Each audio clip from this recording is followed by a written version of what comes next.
The Over the Bonnet podcast is brought to you by Merrimark Medical, Gympie Foam and Rubber, Luscious Licks and Be Positive.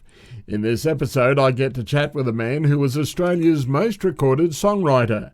Allan Caswell has had more than 750 of his songs recorded by artists around the world, and while he's still performing and writing music, he's passing on his craft to the next generation of artists.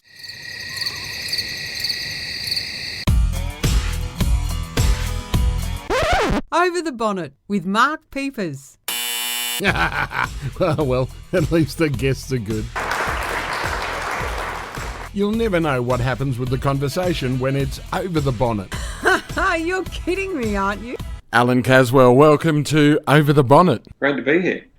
You're a songwriter of quite a bit of note. Where did it all start? That's a really good question. Look, I've always done it, where a lot of my friends had to battle to be songwriters and singers and stuff. I came from a show business family. So my dad was a stand-up comedian, and my brother and I started writing songs before we left England. So probably I'd have been about 12, he would have been about 10. So we've been doing it like all our lives. So where it started, I'm really not sure. We grew up half up a mountain in North Wales, and the only music we heard was the reel-to-reel tapes that my Uncle Eric used to send from Liverpool. So I grew up listening to early country music because he was a country music fanatic and never really lost it. What sort of influences did you have at that stage on the reel-to-reel music? Well, basically it was early George Jones, Tammy Wynette, Hank Williams, all the gods. These influences, are they still influences on you now? Yeah, pretty much. Over the years, there have been other people that have influenced me. Probably an early one was Burl Ives, because my dad was a Burl Ives fan, and I learned to play guitar and sing with it, Burl Ives songbooks and stuff like that. And but I grew up in England in the early. Well, I was born in '52, so I grew up in the '60s, and that was when it was all happening with the Beatles and the Stones and all that kind of stuff. Later, we moved to southwest London, and I cycled to school every day in Wimbledon, past the Wimbledon Palais. And 1 week they'd have the Rolling Stones, the next week they'd have Freddie and the Dreamers, the next week they'd have the local garage band, the Yardbirds. So growing up in England at that time, there were lots of influences music-wise. Must have been an amazing period to grow up in, to look back on. Yeah, they say you're old. Yeah, but I saw all the good bands. So that's an old expression, but it's true. And I've always been influenced by the music that's happening at the time, but also I've got a good sense of sort of the history of where it all came from. So it's kind of it's all got value. What are your influences then these days? Look, I think I've always been influenced by songwriters. My heroes have always been sort of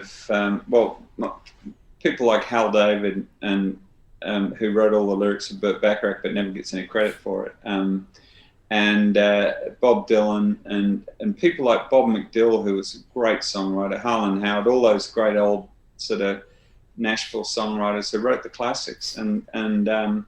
But I listen to everything, and I draw from it. I listen to a lot of Allan Caswell records because I've got to learn the songs.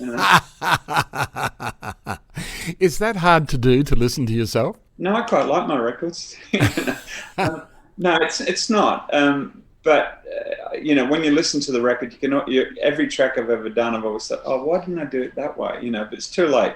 They used to have this phrase, it's not final till it's vinyl, and that pretty well sums it up. I mean, no matter how good you make your record, if you find a flaw in it, once people hear it, once it's out there, you can't change it. So, do people find flaws in your music? Well, not flaws. Yeah, flaws. I mean, it's usually something that could have been better.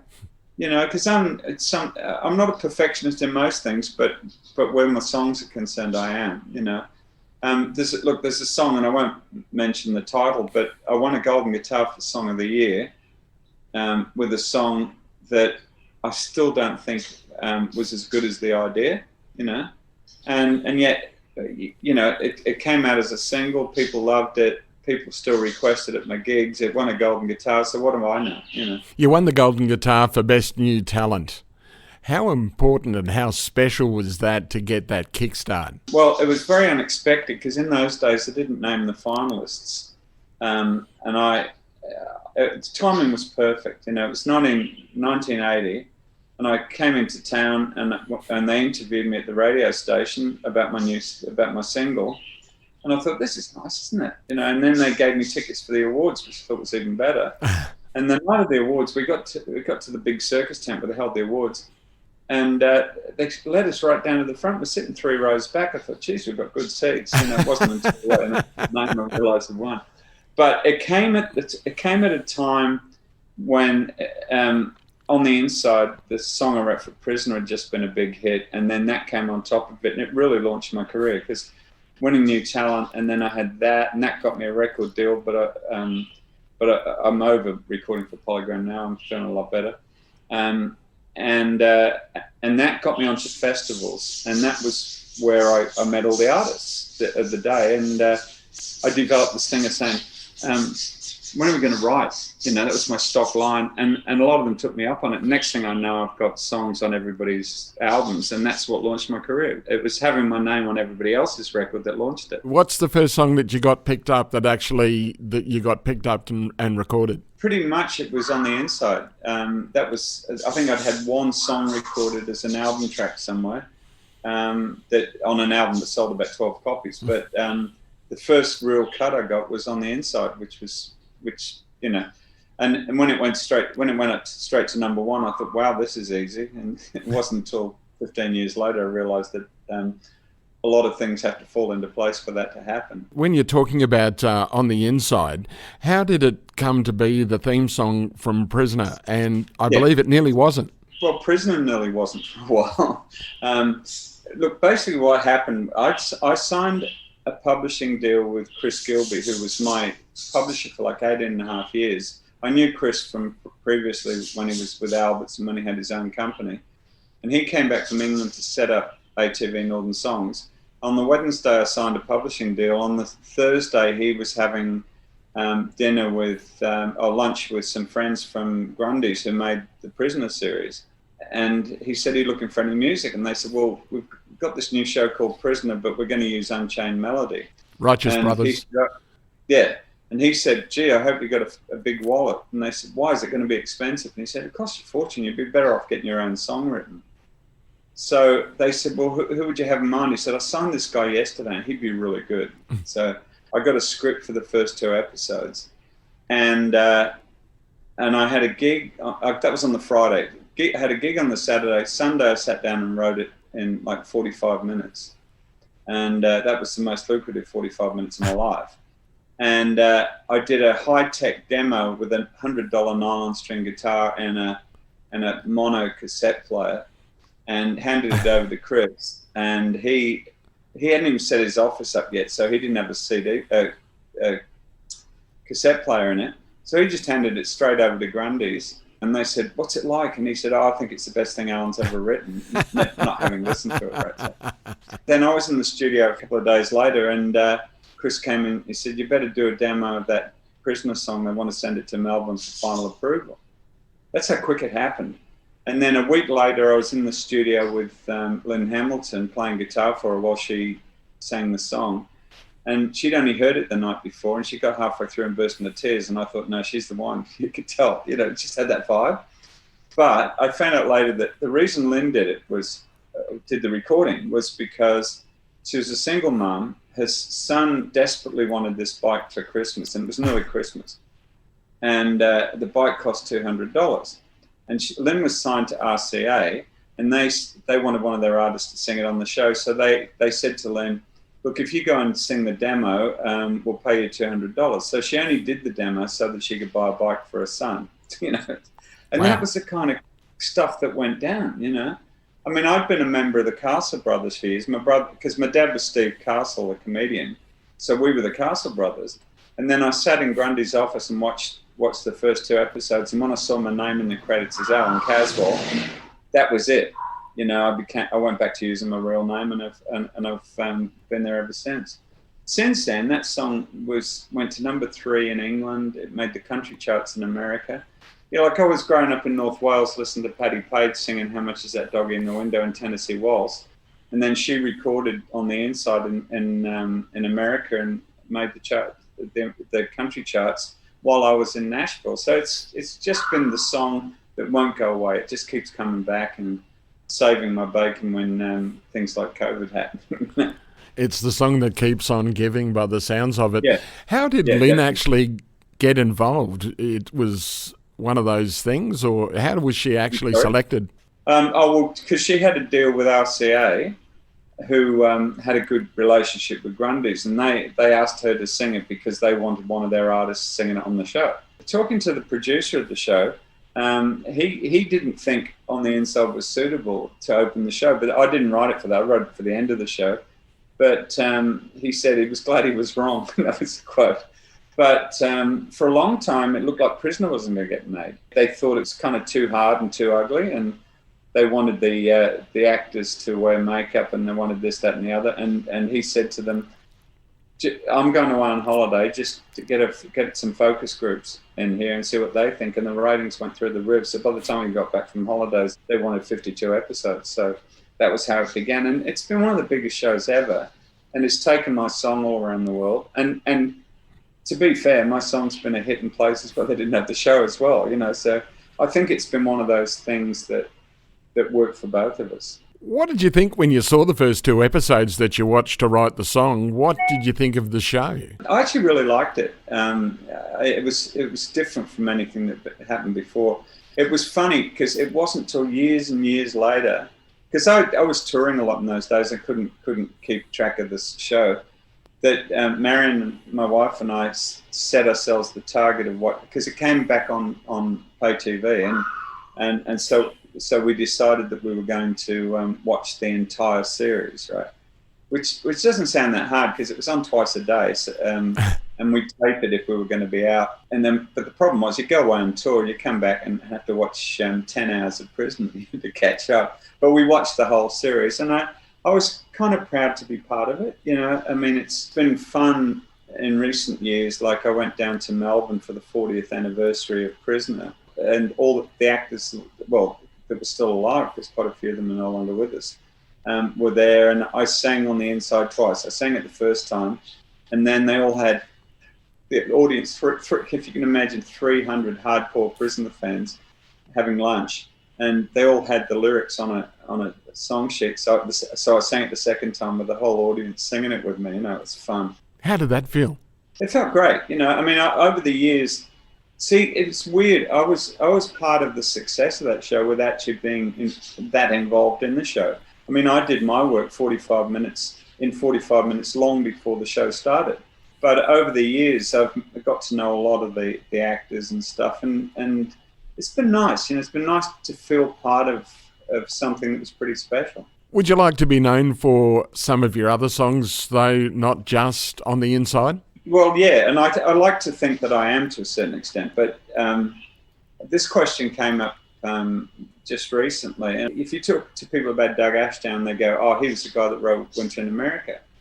And I'm the guy that wrote On the Inside, right? Now imagine what it'd be like if you were Loudon Wainwright III and you were a brilliant songwriter, but you were associated with Dead Skunk in the Middle of the Road. But it was a classic. It was a classic. And around that time, you had, I think one of my favourite songs of yours used to be a gold song. I thought is just a brilliant song. Thank you.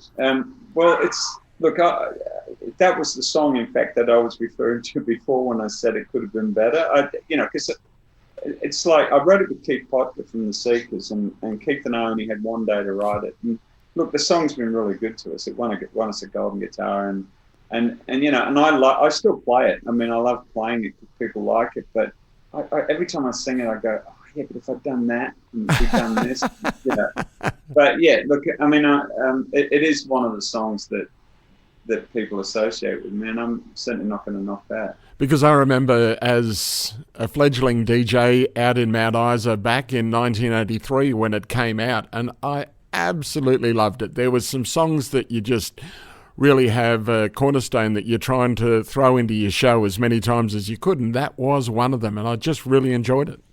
See, there's the trick. If you write songs about DJs, they're going to play your record. But it was popular with all the DJs. Yeah, no, look, I'm proud of the song and I'm proud of what it did. But look, the problem is if you ask any songwriter what their favourite song is, it's always the one they just finished. So, what is your favourite song? I don't have a favourite. I've got a few, that mean a lot to me, and I'd say, probably in my top 10, at least 2 of them would be kids songs that, because some of those kids songs that I wrote with Don Spencer and with other people, with Amber Lawrence more recently, they're just songs that I really love and songs that I'm really proud of. There's a couple of songs. I've just formed a band with Lindsay Waddington. Well, a band, it's a duo, but we have lots of friends that come in and play with us. And there's a couple of songs that we've written for the new project, which I love. King of the Rodeo has always been a big one for me. That was the one that won me my first golden guitar back in 1980, and it's been recorded quite a few times. But I don't really have favourites. I mean, I get out there and do a different show every night because I keep track of what I've played, and if a song hasn't been played for a while, I feel guilty about it and play it. Are they like your children? You don't have a favourite? I really don't have a favourite among my kids, and between us we've got 8 kids, so that's pretty good. No, I don't. I like each of them for different reasons. Some because I think they're clever. Some because they actually, I'm actually tapping into something I feel really strongly about. Some because they've done well on the charts. Some because I wrote them for someone and they nailed it. There's always a different reason for liking each song. Do you write songs sometimes for other artists with them in mind and then pitch it? Yeah, mostly. In actual fact, in recent years, and I'm talking about the last 10 or 15, a lot of the songs I've written have been with the artist for their records. Because I'd much rather write with the artist than for the artist, because when the artist records your song, if they've written it with you, they take ownership of it and they feel it. A lot of the more successful songs that I've written for other artists, I've written with them. Who's your favourite artist to work with then when you were working as a songwriting combination? Oh, that's another difficult one. I've really enjoyed... Look, I loved working with Michael Carpenter. Loved working with Doug Ashdown. There's just too many. I mean, probably where I am now in Lynchburg that's the band, not the town. That's where I feel really comfortable, and consequently we're writing great songs. But it's really difficult to pin it down. I mean, there's people I love working with, like Lachlan Bryan's great, Damien Cafarella. There's any number of people that I've worked with over a period of time that are just great to work with, and also some that are such good singers that that whatever you write is going to sound great at the other end, I love writing songs with female artists because it's a chance for me to try and write songs that give them a chance to be strong, like lyrically. And there's some great voices in this country, and I just love working with them. You've done a lot of work over in the States. Do you prefer to work over there or over here? No, well, the thing is I prefer to live here. And that's Kevin the Chihuahua. He's our guard dog. You're working now with Lindsay Waddington. How is it that every night Watto is a different artist? He must be an absolute joy to get you going and keep you motivated. Yeah, I think look, we tried it. We've known each other for a long time. We tried it late last year. Just thought we'd get together and write something. And the first song we wrote was Just Get Better, which is the single at the moment, which is doing really well. And it got to a point where, well, just to put it in perspective, right? We decided after we'd written 4 or 5 really strong songs that we're going to write a 10-track album and put it out. By the time we got the 10 tracks done, we actually had 13, and the album's due to go any day. It should be finished, but we've already written half the next album, and it's just that we have our roles. I mean, my strength's always been lyrics, so it's like I control what happens in the lyrics, and he controls what happens in the music, and the two of them work really well together. But we do cross over. Like, he'll throw lyric ideas in, and I'll make suggestions with the tune. But we work really well as a team. I love co-writing. I love that teamwork thing. Some songs you just have to write by yourself, but a lot of them are better for who you write with. What's been your biggest influence over the years for songwriting? I don't know that I've needed an influence. Look, I run a lot of songwriting workshops, and I preach the gospel of you've got to love it, and it's got to be fun, and you've got to enjoy it, right? Because if you enjoy it, and if it's fun, you're going to do more of it because it's enjoyable. And the more you do, the better you get at it. And I think that's the inspiration, is just enjoying doing it. Is that why you look back at some of your songs like Used to Be a Gold Song and go, oh, I could improve that in so many ways? No, that's more, like a guy called Pat Higdon back in Nashville in the 80s said to me, just in an ordinary conversation, and it's become my motto. He said, man, in this town, a great song will make you $1 million and a good song will make you nothing. That was before streaming, right? But you think about that, and the difference between a good song and a great song can be just dotting I's and crossing T's and worrying it to death till it's as close to perfect as you can make it. And that's what I mean. Any song I've ever written, I could look back and go, oh, I wouldn't have done that if I was writing it now. You know? Are you getting better? Bear in mind, something like On the Inside, which I'm really proud of, and I'm not going to change it. I don't really want to change it. But if I look at it, if I was writing that song now with the same idea, I would have written it differently. There's plenty of ways of writing every idea that you have. You just got to pick one that's fun to do. So what's the secret of the perfect or a great song, as you say? You've written several. The secret, as far as I'm concerned, and I always strive to write a great song, the secret is to write something that touches people.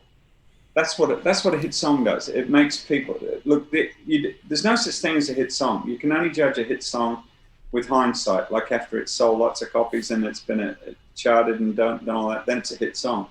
All you can do is try and write a great song and hope you get the right artist at the right time with the right publicist, with the right record company, all that stuff. That turns it into a hit song. I'm not interested in writing something that's okay. It doesn't work for me. I'm gonna push that idea. I mean, look, not every song you write is going to be a great song, no matter how hard you try. If the original idea isn't strong enough, it's not going to be a great song.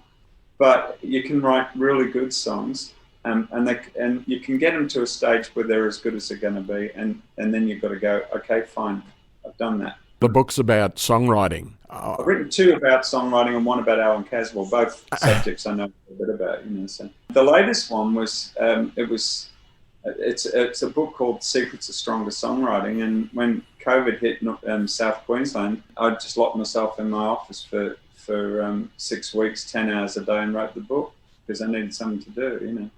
I think one of the secrets of my success as a songwriter is I've got a very low boredom threshold. I have to be doing stuff. So I very rarely just sit around doing nothing, unless a cricket song. But you're also a swimmer, I believe. No, I mean, I swim because otherwise you sink. No, I just like that relaxation of swimming every day. I had a stent put in about a bit over 6 months ago, and I thought, I better start looking after myself. And I looked at it. The only exercise I enjoy is swimming. I'm not a walker or a runner or any of those boring things. And every day to get to the pool, I have to walk through the gym, and that looks really, really boring. But I just swim up and down for half an hour, and I get a lot of song ideas, and I often go for a swim before I go to the studio, and by the time I get to the studio, I say, what, I got this idea. It's because I've had it while I was swimming. A couple of times I've had it really rolling in my head, and I've had to dash to the change room and whisper it into my phone so I didn't forget it, stuff like that.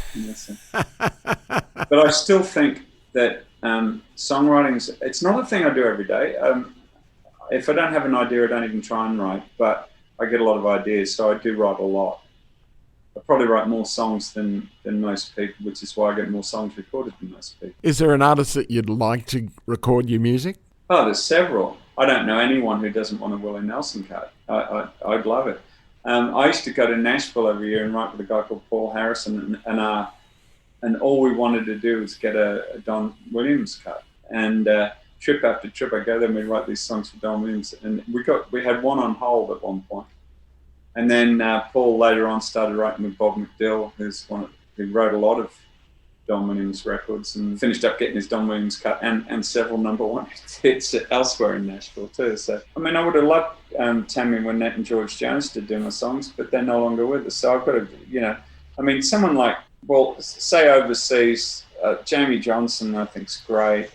I think I'm drawn to the people who still think that country music should contain country music. Well, that was one thing I was just going to ask you, is because there's a new crop of artists out now, and really they're a real crossover. They're not the traditional country artists. What do you think about that? As artists, they're entitled to record anything they want, right? And I fully support them doing anything they want. I think it makes the point. The first Lynchburg album is called How Country Do You Want It? And that's the point. You will never hear a drum loop on a Lynchburg record. You will never hear vocals soaked in Melodyne and auto-tune and stuff. And you will never hear lightweight lyrics. But I think it's a weird thing. Like, the industry has turned into this kind of absolute mess. I mean, I don't think anyone's going to say it isn't. COVID hasn't helped, but we in the music business, we suffer from two different pandemics. One's COVID and the other's streaming. So basically, it's taken the heart out of what we do in terms of making a living. And that's why I've been saved by the fact that I still put the enjoyment of creating songs ahead of anything else I do. Do you enjoy teaching the next crop of artists? You know, I can teach people things in 5 minutes that took me 30 years to learn. But then I can teach them things in 5 minutes that took me 5 minutes to learn because someone else did 30 years, you know, and it's that thing of passing it on. And I mean, styles change. You know, when you're talking about country music, if it doesn't have a story, if it doesn't sound real, if it doesn't sound like a conversation between me and the person hearing it, then to me it's not country music. But I mean, I'm old, I'm entitled to be grumpy and hard to get on with, you know, it's fine. You talk about streaming. Do you think it's going to be the downfall of musicians in a big way with Spotify and things like that? Well, I mean, it's killing radio too. I'm not against streaming per se. When the music industry first started, it was people selling sheets of music so that people could sit around the piano at home and play the songs and sing. Then when records came along, or the tubes, or whatever they had, they said, "Oh, that's the end of music because people can buy records now." And then when vinyl came in, they said, "Oh, that's the end of it." And then when CDs came, and then when cassettes came in, they said, "Oh, that's the end of it because people are going to tape records." And then when CDs came in that were allegedly indestructible, although I've managed to destroy hundreds of them over a period of time. That was going to be the end of it, you know. And to me, it's just the next step. Although I've never been a fan of MP3s and the way they sound, but I don't think there's anything wrong with streaming. You know, I think it's a great opportunity for people to access the music they want anytime they want, and to find new artists and find artists they've never heard of. They hear about an artist, and so they just type it in and they can listen to the music. So all of that stuff's great, right? But the bottom line is, I was talking to a guy who was at one of the management at one of the streaming companies, and they were trying to tell us as a group that it was going to be great for us, what they were doing. And the way I put it to him was, look, I said, we're now the dairy farmers of the music business, and you're the milk company, right? Wow. Now, you don't have any milk. You don't have any milk. We have all the milk, right? You don't have any, and all you've got is trucks, right? So you're saying to us, well, you need our trucks to get your music out there, or your milk out there, and we'll tell you how much we're going to pay you for your milk. I said, well, that didn't work for the dairy farmers. It sent them all out backwards. And the main difference between streaming companies and milk companies is that the milk companies are much nicer. Wow. He got upset, but I mean, I couldn't help that. It's not that there's anything wrong with streaming, and people although everybody people want the convenience, and they're prepared to pay for the convenience. They're prepared to pay a subscription to Stupefy or Scamazon or any of those groups. They're prepared to pay for that, right? But when the money comes in, they just sit on the money and they give a decent share to the major record companies, but the artists get stuff off. And that's the problem. We were at this meeting and my wife put her hand up and said, so how much per stream are you guys paying? And they wouldn't answer the question. They said they didn't know, but they wouldn't answer the question. So we just Googled it and I put my hand up and said, look, this isn't a question. This is the answer to the question you wouldn't answer. You're paying 0.0073 of a cent when you play one of our songs. And they're not even the worst, right? You know what I'm saying? There's worse people than them. So how the hell a young artist breaking through? I'm okay. I've had a career that's gone for a long time. And I wrote this song in 1979 that's still making money around the world. So I'm okay. But I worry about all these young kids that I'm teaching and what they're facing as a future. So this got a bit political, didn't it? But I feel strongly about it. And no one's going to convince me that turning myself into some kind of cyberspace fanboy so that I've got to get friends to listen to my record so that I can actually make a living. I mean, to me, that's crap, and I won't entertain it. And I still play country music, which means once COVID's over and I've had my hand operation, I'll be able to go out there and sing to people who will buy CDs at the end of the gig. So nothing changes. And that's why I love country music. Is there a solid fan base that will always be there for country, do you think? Yeah, look, I'm trying to develop a small cult following, so I'm deliberately not trying to get too many. No, I'm just kidding. Look, there's a solid fan base, and the argument that the record companies use, they're all getting old. Yeah, well, they are, but so am I. It's kind of like it's not older artists that are missing out; it's the young artists that are missing out because they didn't have the infrastructure to start with. It's like get with the program. It's like no, make the program fairer. That's my take on it. Good at saying it. Paul McCartney said it yesterday, and he knows a bit about it too. The cost of recording the way things happened back in your day when you were at your height, figuratively. Well, I think I'm at my height now, but that's another story. When the Inside came out, the way it was structured was different, but now a kid can go into the room and record something, and it doesn't cost much with all of the music programs. I do agree with that. I mean, on one level, technology's ripped the heart out of our income, but on another level, it's made it a lot cheaper to produce. But it doesn't balance. It's just that's one of the saving graces of it. But one of the things I was reading about it recently, and I completely agree with it, is that the whole streaming platform and internet platform things have had a bad effect on the standard of songwriting. Because there's things you have to do in order to compete. You have to get that hook, get it in as quick as possible. Like don't set up a song, just get straight to the hook and keep pounding the hook in right through the whole song. Otherwise, in the 15 seconds you get to make an impact, you're going to miss out. Like I love albums, right? But they're killing albums as an art form. The album's going to disappear. I make an album, it's got highs and lows, it's got peaks and troughs. It works as a unit. But now everybody just picks the eyes out of it and just listens to the singles or 3 songs on the album. You know? But not everybody does. And I'm making albums for people who want to listen to albums. It's easy. So you structure an album as much as you structure a song? Well, I structure an album exactly the way I would structure a concert. You know, where you come out with something up and then you drop it down. About 3 songs in, you do a ballad. I always do on the inside 2 songs in, partly because I know it's going to get their attention. I know they're going to listen to it, and partly to establish who I am. But you always start with something that gets you on there and makes you feel, lets you relax. But you've got to have slow songs, ballads, funny songs. I do things that rock, and you structure a show like that, and I structure an album like that.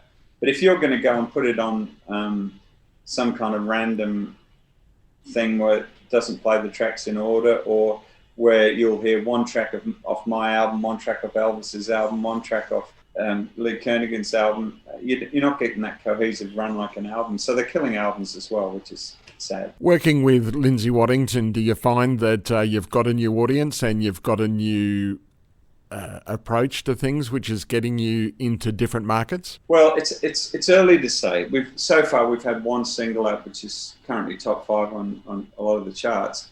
and we've got the album ready to go. We haven't been touring because of COVID, but the first gigs are going to be in June. But I mean, I've got a thing called Dupuytren's, which is a hereditary disease I get from being a Viking originally, apparently. So, but I've already had 2 operations, one on each hand, and I've got to have another one because it really affects your guitar playing. So that'll put me out till probably mid-May, and that's when we really start the Lynchburg thing. But we've already got people wanting to book the show because they're fans of Watto's or the fans of mine, you know. So putting the 2 of us together just gives it more strength. But it certainly does from a songwriting and recording point of view anyway. Do you think there's any golden guitars in the new album? I mean, if you start worrying about, I think there should be, but I think that about every album I make, you know. If you start worrying about the vagaries of golden guitars, I mean, look, my whole thing is the secret to the golden guitars is making the finals, right? Because if you make the final, that means you're relevant to the industry. Whether you win or not, it's not really the important thing. I tell people who get nominated for the first time, right? If you win that, you're going to be huge for about 15 minutes. No, for about 3 days, right? Yeah. And then they forget about you till next year. And if you don't win, they forget about you within seconds of the decision being announced. But you've got 6 weeks leading up to it to promote the hell out of yourself, and that's what I do. I mean, I'm just as proud of the fact I've been a finalist 44 times as the fact that I won 8 golden guitars, you know, because it means that even in years I didn't win, I was there, I was part of it, I was involved, you know. I mean, awards are like charts. Like, if you're on a chart, it's a really important chart. And if you're not on it, it's not important. And I've been, you know, they say, oh, the charts are bullshit. And I said, yeah, they are, but it's our bullshit and we get to use it, you know, and that's how it works. Because a lot of artists will, when they're on the charts, they really make a big thing about it, and rightly so. Yeah. And I mean, you know, like I'm sitting here, you can see about a third, I can see about a third of the awards and stuff. No, but you know, the golden guitars are on the other side of the room and the gold records are down there, you know. I have an office with all my awards up there, and there's always guitars out so that it shames me into playing them, and that gets me writing. And you have to surround yourself with that stuff because you've earned it, and because that inspires you to keep going and to try and beat it. Even at my age, I'm competitive. I sometimes suffer, you know, I think the industry's feeling my age a bit. You know, I'm not. Because being a songwriter keeps you young, because being immature keeps you young. So I'm probably singing better and writing better than I've ever done, but you know, they always have a new box for you to fit in, you know, and I've never been good at fitting in boxes. What about the current crop of Australian artists? What do you think about that? Your Amber Lawrence, you said your Cassadaleys and Lee Kernaghan and Travis Collins. Yeah, I mean, I when you talk about Lee and Troy, I mean, they've been around for a number of years now. They're not the new crop; they're the establishment, right? You know, and they're really talented and they've got great following and they keep putting out good things. Amber's a joy for me to work with. I mean, we've become really good friends. I don't write. I've written one of her grown-up songs with her, and it was a hit. But mostly, I've written all the songs I wrote with Amber for her kids' albums. Because I mean, I had all that experience writing kids music for years, and she's so good at it that we just have fun and just write albums, you know. But she's an incredible all-round talent. She can do virtually anything she wants to do and get away with it. She's really good. But there's a lot of, I love that kind of Melbourne sort of alt country scene, like Lachlan Bryan and the Wilds, the Weeping Willows, Greta Zilla. Oh, there's a lot of them. Andrew Swift, you know, they're all out of Melbourne. They all do a thing. And they all think they're alternative. I listen to it and it sounds like country music to me. I don't know what they're alternative to, but, you know, I think they're an alternative to the pop music that's at the other end, you know. So it's kind of, I just like to go down the middle and I like my country music to sound country, you know. It's just a thing, you know, that I do. Is there too much poppy influence in country in Australia these days? Put it this way, I think every artist has a right to do anything that they want. But it worries me that everybody's being pushed to write last month's hit again, you know. It reminds me, I started making records and getting around making records in the late 70s, early 80s. And they were inventing artists every few days, but they had a pop scene there. You know, a lot of people, and I'm not bagging anyone, but a lot of people who are in the country music scene would be in the pop scene if we had one, right? But there isn't a pop scene anymore. There's a kind of rock music scene, and then there's a blues scene and a alt rock scene, but there's not a pop scene anymore. So people who would naturally, and this is only my opinion, but people who would naturally drift into a pop music situation, there's no gigs for them, right? There's nowhere for them to play, and so they've actually become inadvertently part of the country music thing. It's this country pop thing, and typically of people in the music business, publishers and record companies, they want to keep throwing them up as being the new voice of country music. It's like the new face of country music. I mean, to me, country music doesn't need a new face. It's big enough as it is. You know, when we started recording the first Lynchburg album, the idea was, okay, we're going to do all music that's easily definable as country music. That's in no way restrictive, because we've got a couple of bluegrass songs, we've got a kind of country blues thing, we've got drinking songs, we've got ballads, we've got, you know what I mean? Country music's big enough as it is. But when you have one little section of it and you want to say that's country music, you know, I recognize it as being country music. I write with those guys, you know, and I recognize the talent that goes into it, and I recognize the value of it. But don't try and tell me that that's all country music is, because it's not. Because there's the bush ballads, and then there's the classic country music, and there's the alt country music, and there's honky tonk music, and there's bluegrass. So anyone, like either on the right wing or the left wing of country music that wants to claim that they own country music, they're going to have a fight from there. We're all part of it, and we all have the same rights, and we all have the same aspirations. And don't try and put up walls and try and keep people out of where you are. Because you talk about the bush balladeers, and they always say that it's sort of an us and them mentality. Your Jeff Browns, your Dean Perrotts have their genre and they really stick to it, but they always feel like they're on the outside. How controversial do you want me to be? I mean, I was no, I don't want to go there. I've won the Bush Ballad Golden Guitar twice in the last 5 years. And both times copped all kinds of abuse and stuff. Let's get on to COVID. What's the effect do you think COVID is going to have long-term on the industry? Do you think it'll recover? Who knows? You know, I'm confident that it will. You can already see the start of it starting to happen. I mean, I'm starting my post-COVID thing at the end of May. I'm going to Sydney to do a workshop and to do some gigs on the way. And then I start going away doing the Lynchburg things, and I'm confident it's going to work. I mean, I've lived in on the Gold Coast since COVID started, and I've hardly experienced anything up here.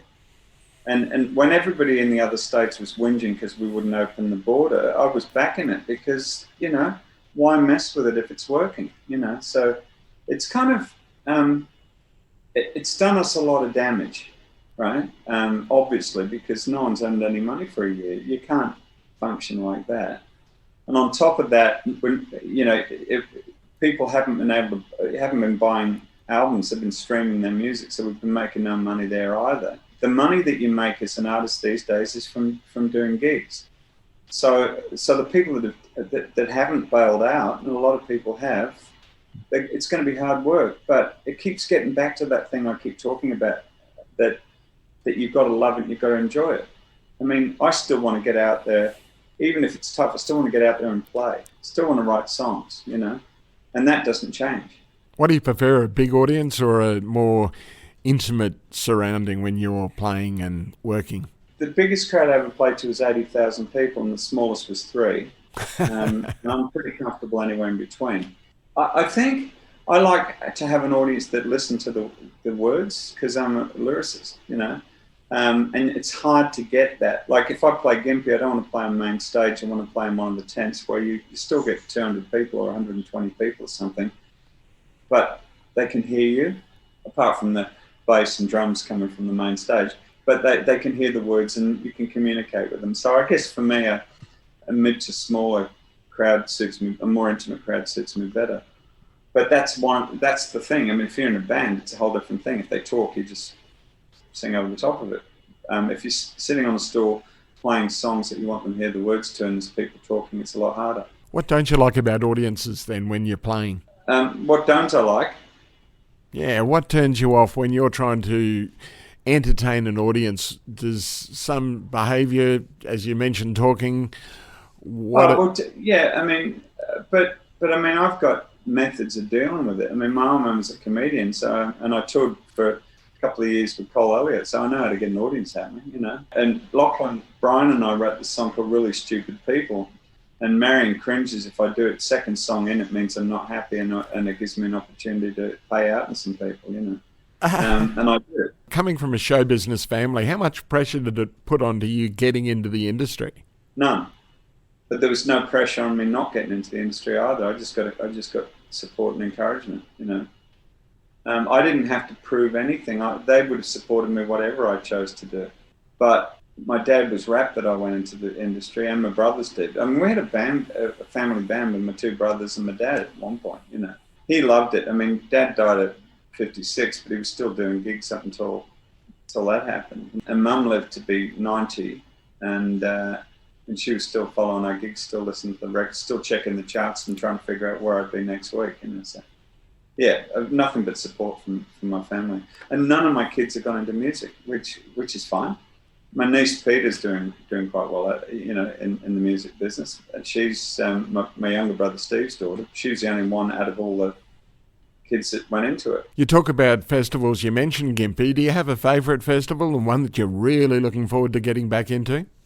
Look, I like all of them because if you get invited to play at them, you're working. But I think my favourite's the Blue Mountains Festival. Just because, I mean, I lived in the Blue Mountains for 10 years before we moved up to Queensland, and so it was just up the road. But it was, you know, I started in folk music, playing folk clubs and stuff because it was me and a guitar singing songs, so it made sense to do it. And even then I was playing country music in a folk club situation. But the Blue Mountains Festival, they have great acts from overseas. They have a lot of top acts from around the country. And it's not being it's more of a music festival than a folk festival, which it used to be, a folk and blues festival. So you can get any kind of music there. So a lot of the people go purely for the music, not for the fact that it's a festival. So I just love the atmosphere there. But the Boyett Brook Festival over in Western Australia, I did that. That was a great festival. And there's a country music festival in Burra in the Clare Valley, which has extra benefits because you can go past the wineries going to and from it. There's a lot of them, and they're really good. The Wandong Festival in Melbourne was my favourite, and I played there. I had my birthday in Melbourne 15 years in a row because it always fell around my birthday, the Wandong Festival, and they get 15,000 people at it for 2 days, you know, and it was great festival. But you know, they come and go, but they're all worthwhile. Now, with Gympie, though, say as a whole, it seems to have turned away from the country music to more a music festival. Is that the way to keep them current? You'd have to ask them that. You know, I think there's enough. I mean, I hate it when people put labels on stuff and say, "Oh, this must be country music," or this. You know, it's you got the Byron Bay Blues Festival, and there's all kinds of stuff happening there. You know, and that's the big blues festival. They have rock acts and they have, you know, alt country acts and stuff like that. So, I mean, look, a festival is just a place where people can go and listen to music. And they should be applauded for putting on any kind of music festival. So if I fit in with it, I'm going to play it. You know. Do you still get the same joy playing to an audience that you did back in the early days? Well, not in the last 9 months because of COVID. I haven't been playing, but yes, you know, I went to a show business school with Eddie Keane when I first started when I was a kid, and he used to have a sign up on the wall that said, "There's no such thing as a bad audience, only a bad performer." and that was the sign. And I've always loved that because, you can whinge because people are talking, but then it's your job to stop them talking. And the best way to do that is, often when people, this is something I learned, when people are talking and making a noise and yahooing and being a pain, you don't gain anything by playing louder. You don't. I always play softer, and then it's irritating for them. They have to drop the volume so they can actually hear it. And if you play louder, then they talk louder so they can talk over the top of you. So I think you've got to make it interesting so that they stop talking. I mean, it seems logical. The buskers in Tamworth tend to do something similar. They all try and play over each other. Do you think that's lost a bit? They've got a rule. The less talent you've got, the louder your PA's got to be. I don't know why. They just do that. What do you think about those buskers in the current crop that are still trying to create a future in the industry? What would you say to them? Look, I applaud them doing it. I have to admit that I spend as little time on Peel Street as I can, only because it hurts my ears when I've got 5 different songs, all in different keys, all flying around at the same time. I find it really difficult. So that's just me. So where do you normally gravitate to when you're in Tamworth? Well, there's usually cricket on, so I stay... No. Look, I've got a lot of friends in the business. You wouldn't know it from this interview, but people I really like and people I get on really well with. And if they're playing, I try and get to their gigs and they try and get to my gigs. And by the time you've done that, the festival's over. I love going to watch the Bushwhackers. I always have done because they're fun. I like going to the Chardonnay show because, especially if you win a golden guitar, because when you walk on stage, everybody's supposed to boo you. It's part of the tradition of the Chardonnay show. And 2020, they all had to boo me, so it was a good feeling. It was good. Tamworth, for me as an artist, look, you have to face the fact that you don't make any money in Tamworth as an artist because it's so bloody expensive. It's just to be there. Everything's really expensive. And the fees aren't great. So you go there to catch up with your friends from interstate. You go there because everybody's there and you can get new people hearing you that've never heard you before. It's a trade show, and it's fun to be there. I've missed 3 years counting this year, but 3 years since 1978. Something always brings you back.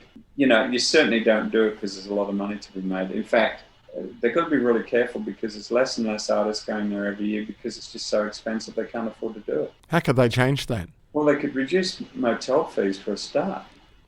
You know how much it costs to rent a room for 10 days, We just got in early and booked a room for next year and got a decent price, but it's still, still probably 3 times what they'd normally charge. But, I don't know about you, but spending $5,000 on a hotel room for 10 days is kind of a bit more than I can afford. I think the biggest problem from an artist's perspective is it was hard enough, and then they'd have one concert in the park, and that would be great. And you knew that was on, and you knew a lot of people would go to it. But now they have a concert every night. So if you're trying to get a crowd to a gig and expect them to pay to come in, forget it. And that's what if anything kills the festival, it'll be that. Because artists aren't going there, and because they're not going, the musicians aren't going to back them. So they're going to finish up with a festival that only happens in the park, and then they're going to have to charge people to get in. But look, it's their festival; they can do it any way they want. I think the reason Tamworth's different to all the other festivals is that it's not really a festival. It never has been. It's a conglomeration of lots of little gigs everywhere. And everybody's competing with everybody else, and the awards sort of being there, and the fact that they've always had a festival there pulls people into town and somehow makes it work. But no one's in charge of it. The council aren't in charge of it. They're only in charge of their bit. The venues aren't in charge of it. They're only in charge of their bit. So anything's possible. But for all its faults, I love Tamworth. I love going there. I love the festival, and I love playing there. And I'm going to continue to do it until they stop me at the border and won't let me in. 80,000 people. Tell us about that and how did that feel? Oh, well, that was a one-off thing. That was, you remember when South got kicked out of the NRL illegally and immorally by News Limited and all those turkeys. I wrote a song with a friend of mine called Mark Egan called South Can Stand Alone. And somehow I got invited to play it at a South fundraiser to support the legal battle. I mean, look, if it's a cause, I'll write a song for it. That's the way, if it's a cause I believe in. Before I knew it, because I used to be a St. George supporter, right? Before I knew it, I was on the Save South committee. And it's like joining the mafia, right? You know, once you become part of South, like you can't leave. Right? You know, so I became a manic South supporter. And they had the big rally, I don't know if you remember it, on the town hall steps, and 80,000 people showed up, right? It was huge. And there was no thought of keeping the numbers down because it was impossible. And it wasn't just South supporters, it was rugby league supporters all came out. So I had to go out there and sing a song that I wrote the night before. I showed it to Andrew Denton and he said, "Oh, you've got to sing it." I said, "I don't know it." So we got this girl in really short green hot pants to hold up the words, which went over big with the crowd, just in case I forgot it, because I only written it the night before. It was a song called "You Bastards Have Been Ruining My Life," which is about the Murdochs, right? So it started with the chorus, and by the time the chorus came around the second time, 80,000 people yelled out, "You bastards have been ruining my life." And I thought, that's how Bob Dylan felt, you know, so it's great. I loved it. I notice also a lot of artists these days, and I won't mention any names in this one, but really talented artists that have an iPad in front of them aren't learning their songs and are just singing from the iPad. What do you think about that? Yeah, and a lot of the time, a lot of them have the track, actual backing tracks on there as well. But look, it's something I've always hated and something I've always avoided. I figure if I don't know a song, I'm not going to sing it. But I mean, it's been nearly a year now since I played a gig, you know. And if you're trying to carry the number of songs I've written around in your head, it's a problem.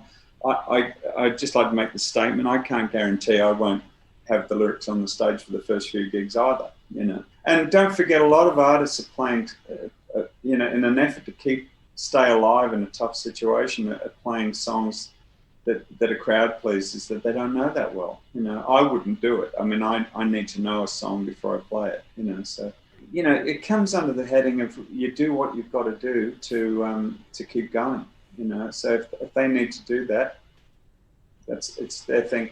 I just think if you're looking down and reading something, you're not communicating with the audience. Well, that's exactly right. They don't look at the audience. I've seen an artist who's very talented, and I've seen him really on, but I've also seen him just look at his iPad all night, and it's disappointing. Yeah. No, I get that. I went to this thing, and the guy's doing Banjo Patterson poems and Henry Lawson poems, and he's not missing a beat. He's just like nailing this thing. Just everything was brilliant. And it wasn't until later I went up to say hello that I realised he had those screens at the side of the stage, the voice prompt things, and he was actually reading it. But he's such a good actor that he was able to put it across, and I didn't even know he was doing it. You know, so it depends how it works. If you weren't a songwriter and an artist, what would you be doing, do you think? That's a good question. I mean, this is all I've done since 1979. I haven't had a real job, so I think I've been writing in some way. You know, I mean, I started off, I was going to be a journalist and write songs for a hobby. Now I write songs for a living and I write magazine articles for a hobby. So it would be something creative writing thing. I mean, theoretically, I should be on a pension and just playing golf or something. But, you know, I don't play golf that well and I write songs a lot better. So how long do you think you will go for? Well, my hero's Irving Berlin. He was still writing songs at 102, and I'm going to need to be, so probably always. You know, like I could stop playing, you know, if I had to, but I can't see any reason to stop writing songs. I mean, it's so much a part of what I do. It's all synchronistic, though, that if you are playing, you want to perform what you've put together. And you write for yourself to sing. Yeah, I get that. But then a lot of the songs I have recorded aren't by me, and they're not sung by me. so I can still do that. I honestly get just as big a thrill out of hearing a song on the radio I've written with someone else singing it as if I'm singing it. It just means something.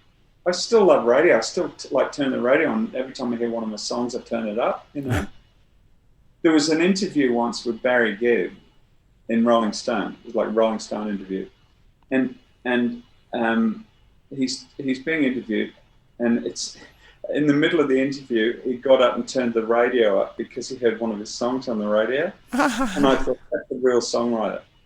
That takes priority. I remember I was driving along when I first heard On the Inside on the radio, and I didn't run up the back of someone like happens in the movies. I pulled over, and it was really bad signal, and it was staticky as or anything, but I'll never forget how that felt. And every time I hear one of my songs on the radio, it still feels the same. It's special. Speaking of On the Inside, you had a legal battle with Alabama about it. What happened there? Well, I can't talk about that, only because we had a settlement, and I signed an agreement to say that I wouldn't talk about it. So I actually can't. Does that disappoint you that you can't? If anyone wants to look it up on the net, there's plenty of stuff still hanging around, so, including the songs in question. But I'm not prepared to talk about it. From here, you're working with Lindsay Waddington. You're back on the road again. So tell us about where people can find you and how they can get involved in what you're going to be doing over the next 6-12 months. Well, the first run we're doing, because we both live on the Gold Coast, the first run's Harvey Bay, Bundaberg, Rockhampton, and Mackay. So that's the first run with 2 or 3 of our friends. That so it's a package show, and then beyond that, we're still putting things together. But my heart's in doing the Lynchburg thing right now. So you're more likely to find me singing with Watto and doing the Lynchburg thing. And I mean, but there's no difference really. I mean, I'm singing songs that I've co-written, and I'm singing them. The difference is that I'm going to have people around me that play great, and it's going to be fun, And the difference for Watto is he's always written these great tunes and put out a whole string of instrumental albums.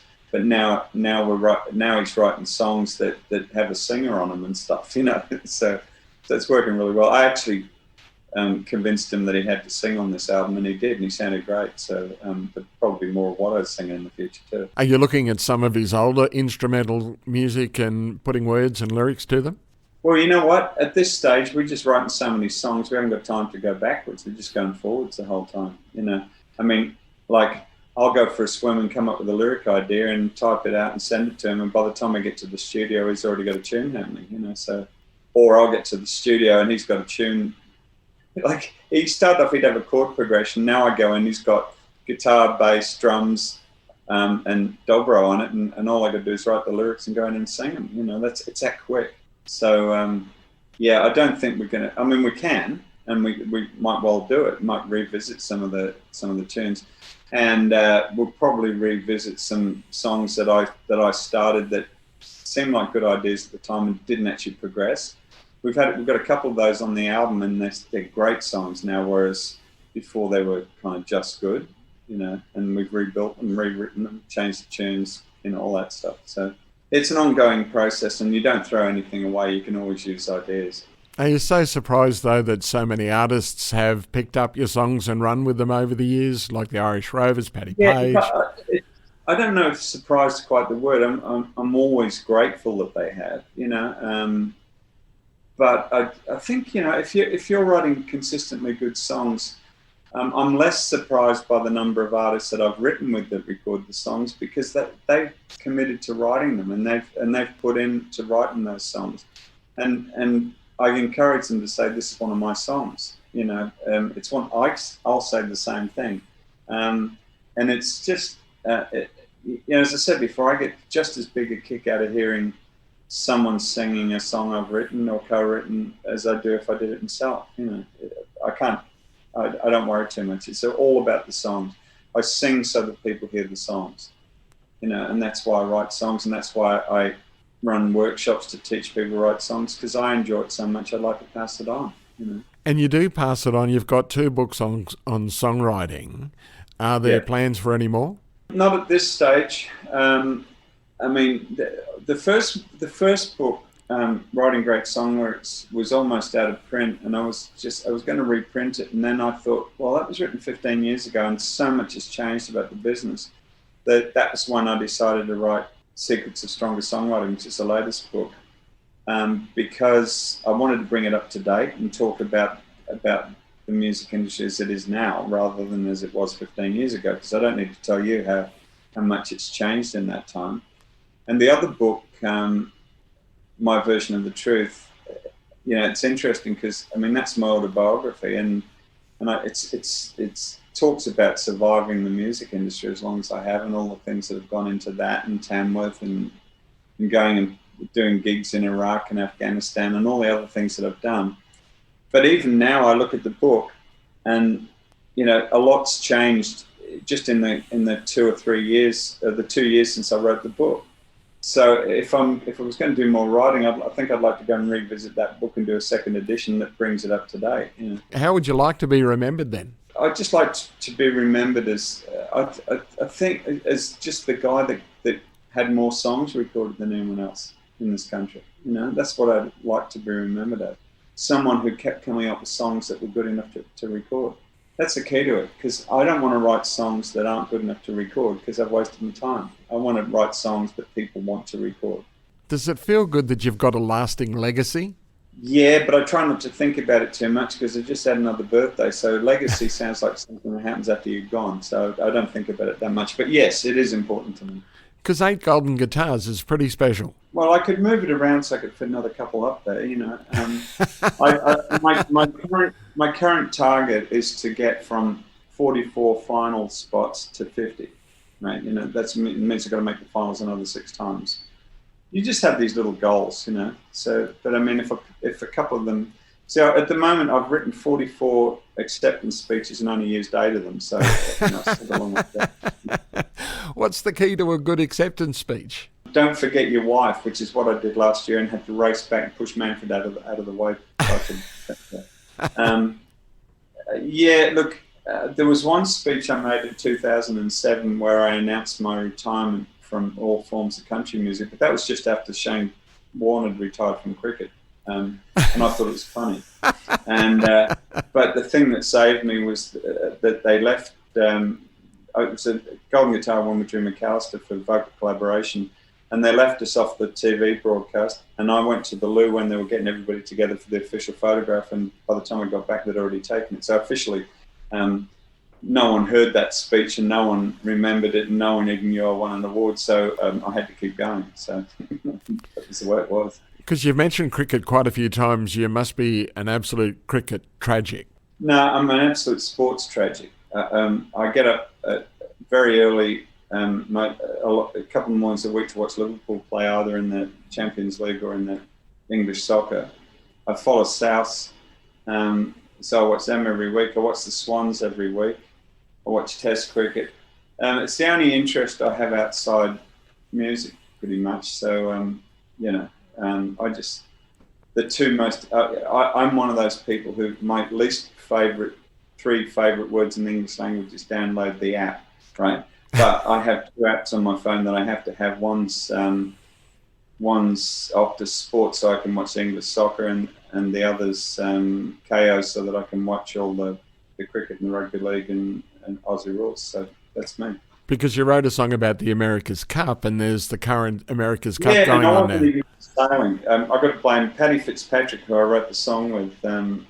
He was a keen sailor, and he said, you should write, and there were about 15 bloody records out there, like Glenn Shorrock had one, and they were using the Men at Work song, and they had all these others, everybody's waving flags and stuff, and so I said, no, it couldn't be bothered, and I was writing something else, and I started writing this little sea shanty thing, which became the Australia's Cup, and so I paid $38 to go into my mate's studio and record it with just me and a guitar, and then I overdubbed some drunk and sing-along vocals by me, and an extra guitar.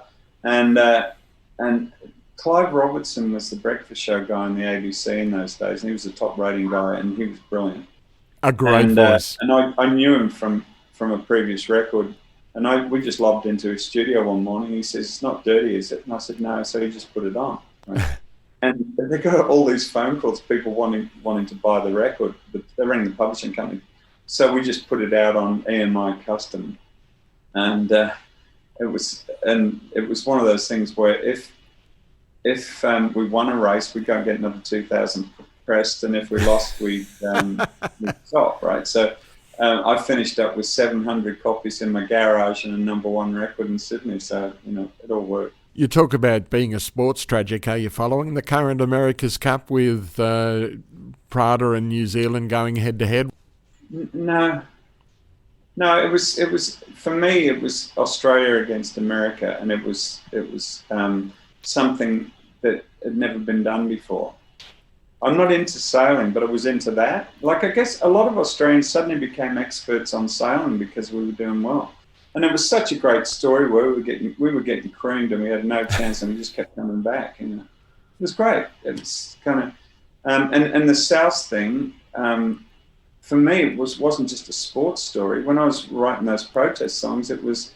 The Daily Telegraph referred to me as the Bob Dylan of Redfern. I took it as a compliment. It was an insult.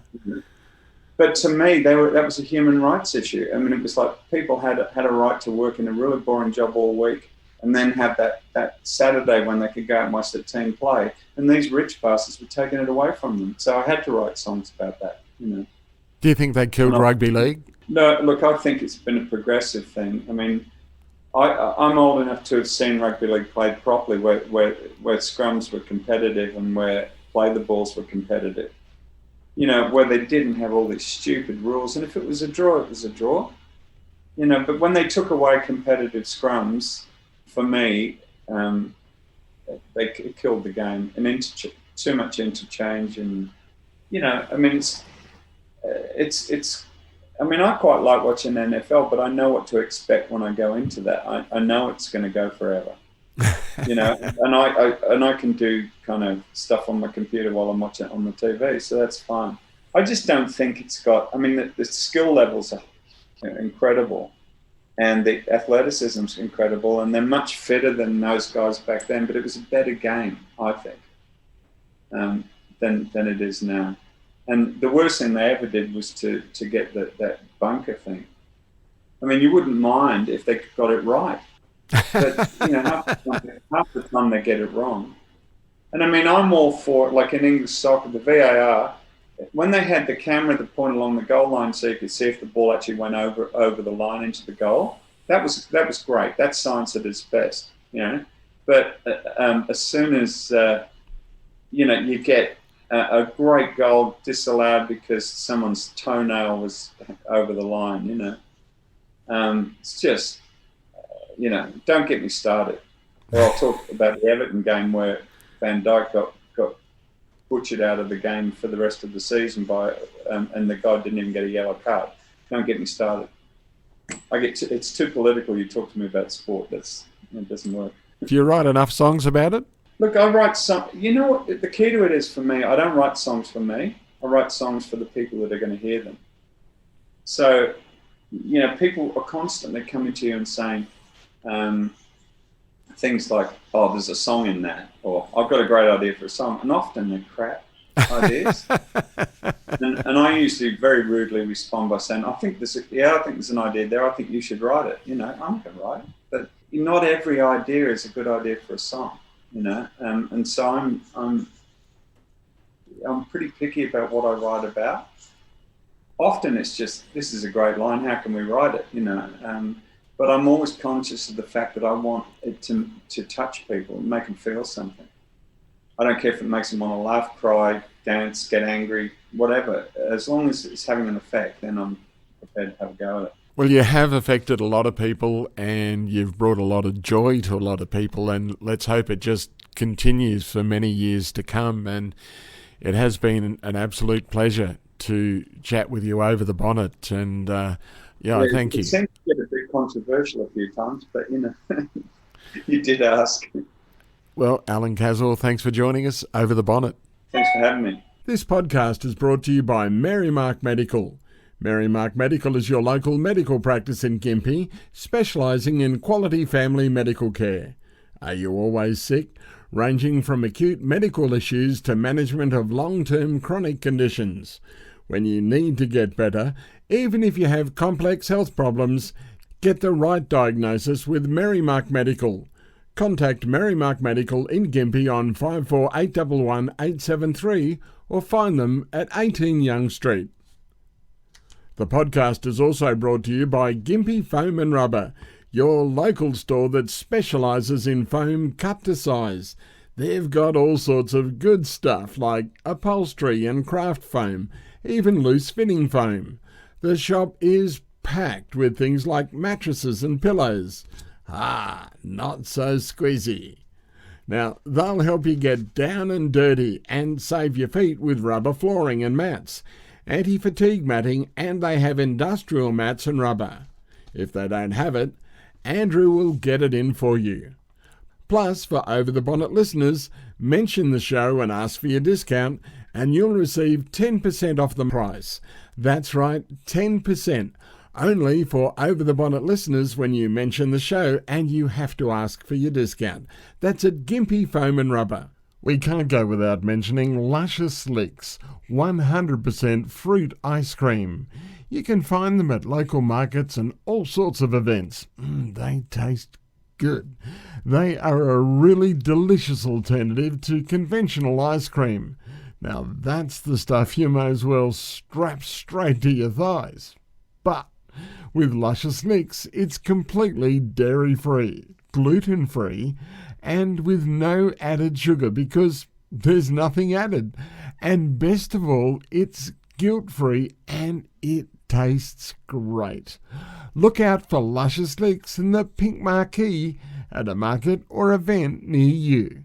And finally, the show is brought to you by Be Positive. Be Positive is your one-stop shop in Yandina for first-rate beekeeping supplies and raw honey. It doesn't matter if you're just a backyard beekeeping enthusiast, a semi-professional apiarist, or just interested in bees. Check out Be Positive on the Sunshine Coast or on the net at bepositive.com.au for a wide range of beekeeping equipment and advice that's backed up by more than 20 years' experience. Be Positive also provide apiary services including swarm relocation and hive setups, and Steve is always ready to share a wealth of knowledge about proper beekeeping practices. To get started, check out the online shop at bepositive.com.au and they'll promptly ship orders Australia-wide.